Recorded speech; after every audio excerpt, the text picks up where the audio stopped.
Fala, pessoas, tudo bem com vocês? Comigo tá tudo bem. Caio Gomes aqui falando de Seattle de novo. Então vamos lá. Hoje é um vídeo daquela série que eu comecei a fazer, eu fiz um vídeo lá atrás, mas eu quero continuar fazendo aqui, onde eu falo de vez em quando sobre assuntos que não sejam física, principalmente assuntos sociais ou coisas que têm me incomodado, onde eu possa chegar e soltar um pouco aqui a voz com vocês por coisas que não sejam só ciência. Eu falei um pouco sobre os protestos nos Estados Unidos, falei um pouco sobre o racismo no cinema, que eu reagi a um vídeo. De novo, esse é um tipo de vídeo que eu não vou fazer uma edição muito grande, então vai ser mais um bate-papo, eu vou cortar só os erros e boa, tá bom? Recentemente, o Joe Biden ganhou a eleição para presidente dos Estados Unidos, ele é o presidente eleito, e ele tem como vice a Kamala Harris. A Kamala Harris, ela é considerada aqui nos Estados Unidos uma mulher negra. Ela é filha de jamaicanos e ela você vê em todos os jornais falando que foi a primeira vice-presidente negra eleita nos Estados Unidos. E aí teve um comentário do presidente da Fundação Palmares que falou que ela não era negra, que ele era mais negro que ela e tal, e tal, e tal. E eu vi muita gente perguntando o que é ser negro. Porque ele é negro, ela é negra, eu sou negro. O que cada um consegue se entender sobre isso? Então eu vou tentar explicar um pouco para vocês como é que é essa definição do que é ser negro ou não. Porque eu, Caio, me considero negro. Até considerando que eu estou um pouco pálido mesmo, mas até porque eu me considero negro e sou considerado negro tanto nos Estados Unidos quanto no Brasil, de passagem. Mas isso não é uma coisa que é exatamente igual. Quando a gente começa a olhar essas questões do que é a negritude de uma pessoa, você primeiro precisa se perguntar, de novo, por que a pessoa quer fazer aquilo? O europeu, vamos pegar um espanhol. Um espanhol, um descendente de espanhol, ele é um descendente de espanhol. Acabou. Ele não precisa dizer que ele é branco, que ele é europeu. Um descendente de italiano vai falar que ele é descendente de italiano, um descendente de inglês vai falar que é descendente de inglês. Por que os negros adotaram essa postura de se declarar negros? Porque quando houve migração forçada da África para as Américas, pessoas de nações diferentes na África eram misturadas. Então, uma pessoa que era de um país, ela era colocada junto com uma outra pessoa, dentro do país, de uma tribo, era colocada uma pessoa de outra tribo e eles eram levados juntos e misturados, e eles acabavam casando. Então toda aquela original diferença deles se perdeu no caminho. Se você vai para a África hoje em dia, essa ideia de ser africano não é uma coisa tão comum, porque lá as pessoas são o que são, eles são Batu, eles são Xonga, eles são Xhosa, eles têm cada um deles tem a definição tribal deles. Mas quando eles foram tirados à força e levados para as Américas, toda essa definição se perdeu. Então, a cultura africana é uma coisa americana. É uma coisa que surgiu tanto na América do Norte como na América do Sul, como uma defesa ao fato que aqueles escravos retirados da África perderam a unidade que eles tinham, perderam a língua, perderam o direito à comunicação com os ancestrais, eles não eram permitidos a espalhar e ensinar as tradições, e tudo isso basicamente criou, então, uma cultura que misturava tudo isso. Então essa é a primeira coisa que é importante a gente entender aqui. Cultura africana, da maneira que a gente fala, é uma coisa que existe no exílio, na Américas do Norte e do Sul. Não é uma coisa que existe na África. E por causa disso, essa noção do que é ser preto é uma definição que vem dos locais onde isso ocorreu. Não é uma definição que essa pessoa veio da África. Ou é uma definição porque lá as pessoas são o que elas são. Você tem 200 diferentes tipos de tom de pele, a pessoa não se identifica como preto, ela se identifica como Xhosa. Ou ela se identifica como grupo étnico que ela faça parte. Diferente das Américas, onde isso foi perdido.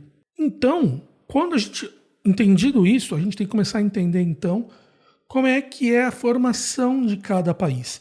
E que a definição do que é ser negro é uma definição local, não uma definição global. Ok? Então, o que é considerado negro no Brasil é diferente do que é ser considerado negro nos Estados Unidos, que é diferente do que é ser considerado negro no Canadá, que é diferente de ser considerado negro na Argentina. Cada um desses tem definições que são próprias e que acabam fazendo com que aquilo que seja considerado localmente e aquilo que aquela cultura percebe como negro seja diferente.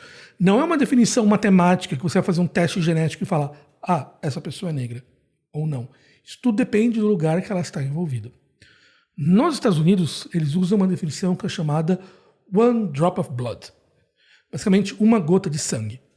Então, basicamente, nos Estados Unidos, uma pessoa é considerada negra se ela tem uma gota de sangue negro. Ou seja, se nos antepassados próximos dela, né, avô, bisavô, tal, alguém é negro, essa pessoa é considerada negra. Não importa muito o fenotipo dela.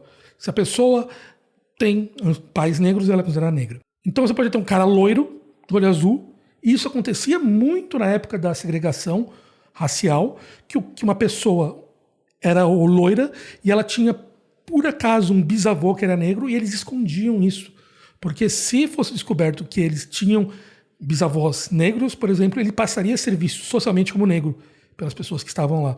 Então a pessoa escondia do trabalho quem que era a família, escondia dos amigos como é que era a família, tudo isso para poder ser vista. Obviamente, aquele cara loiro no dia a dia não ia ser tratado como negro, para quem não conhecia ele, mas se descobrisse, ele ia ser tratado.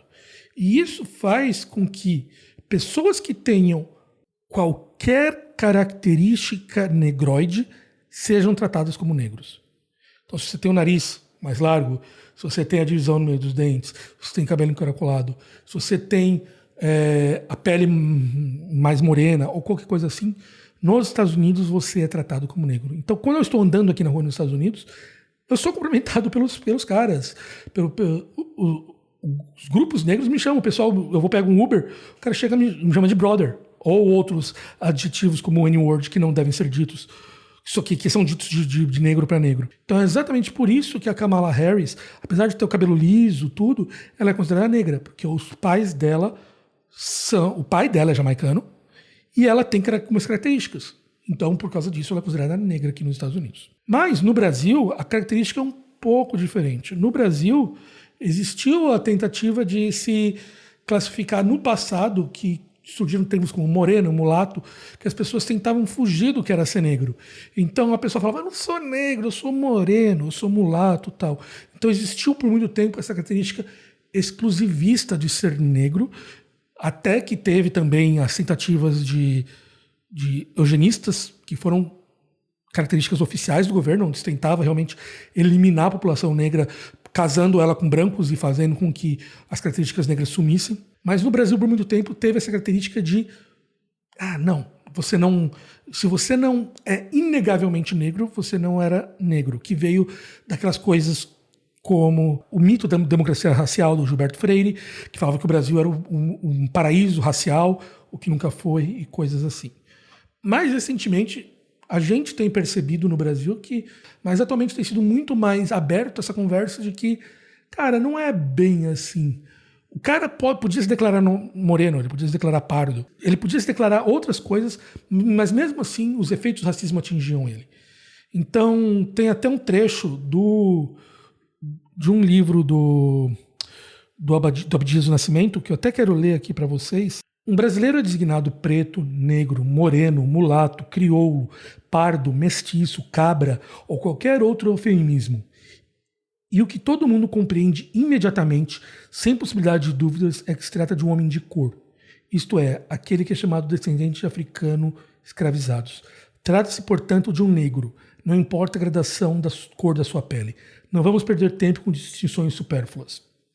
Então isso é uma coisa que o Abdias fala no livro dele, né, O Genocídio do Negro Brasileiro, que é basicamente o quê? Apesar das pessoas tentarem se afastar, quem é negro sabe que é. E daí você pode perguntar, mas o que no Brasil faz uma pessoa ser negra se é diferente dos Estados Unidos? no Brasil, como eu falo assim, muitas pessoas que no Brasil se consideram brancas, em outros países talvez fossem consideradas mestiças ou negras. Mas isso não importa, porque o que importa é, se você vive no Brasil, é onde você vive, então o que importa é a definição local, não a definição global, porque não existe uma definição global do que é ser negro. Como eu falei, porque isso é uma definição das Américas, é uma coisa que surgiu por causa do tráfico forçado de negros da África para as Américas. Então, no Brasil, o que você considera negro é diferente do que considera nos Estados Unidos. Mas existem características que no Brasil te fazem ser considerado negros, e não é só a cor da pele, isso é uma coisa que muitas pessoas não entendem. Existem pessoas, eu mesmo sou, bom, como eu falei, eu estou muito claro porque esse ano eu não peguei sol, eu não saí de casa no verão por causa da pandemia, então eu estou desbotado. Mas eu tenho outras características que são inegáveis. Lábio grosso, nariz largo, cabelo crespo. Bom, quando eu tinha cabelo. Coisas que me fazem espaço no meio dos dentes. São características negras, negroides. Então, mesmo que eu não tenha a cor da pele, qualquer pessoa que olha para mim percebe que eu tenho ascendência negra. Então, assim, não adianta você chegar e falar, e isso é uma coisa que é extremamente chata, chegar e falar para um negro, não, você não é negro o suficiente. Quem é negro sabe que é negro. Quem é negro, sobre o racismo que sofreu, sabe das características que acontece, sabe quando você passa para a polícia como eles olham para você, sabe quando passa por um casal e eles olham para você durante a noite. Todo mundo sabe, todo mundo que é negro sabe disso. Então, assim, não adianta você falar assim, para mim, essa pessoa não é. É tão diverso, é tão local, que uma pessoa pode ser negra em São Paulo e não ser negra no Amazonas ou no Nordeste. Mas essa pessoa do Nordeste pode ser negra no Sul. Então, isso é uma coisa muito local, e a pessoa que tem que entender e se definir, porque ela vai entender os racismos que ela está sentindo, ela vai entender tudo aquilo que ela passou. Não existe uma definição, e isso é uma coisa que é importante dizer. Não existe uma definição formal. Você chega lá e faz um teste, e essa pessoa é negra ou essa pessoa não é negra. Isso tudo vem de percepção local, percepção cultural, percepção dos outros, autopercepção. E todas essas coisas vão te fazer a começar a entender o que você é e onde você está. E, de novo, se você mudar de lugar, isso pode mudar. Você vai se sentir assim, mas talvez os outros não vão te perceber como negro mais, ou vão continuar te percebendo como negros.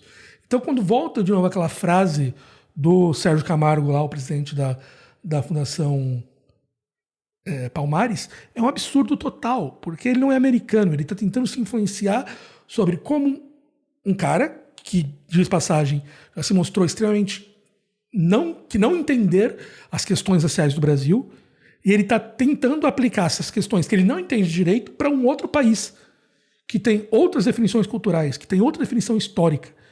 Então, assim, por isso que vocês vão ver, talvez, pessoas que no Brasil, eu vejo muita gente falando, esse cara no Brasil é considerado branco, porque ele é considerado negro nos Estados Unidos? Por causa disso, porque a definição depende do local, porque é uma definição histórica.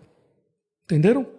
Então, eu acho que se você conseguir entender aquele o início, onde eu falo sobre ser negro é uma questão que não que da mesma maneira que ser europeu é uma coisa que não diz muita coisa, e isso aconteceu unicamente por causa do tráfico negreiro, você entendeu a questão toda, tá bom?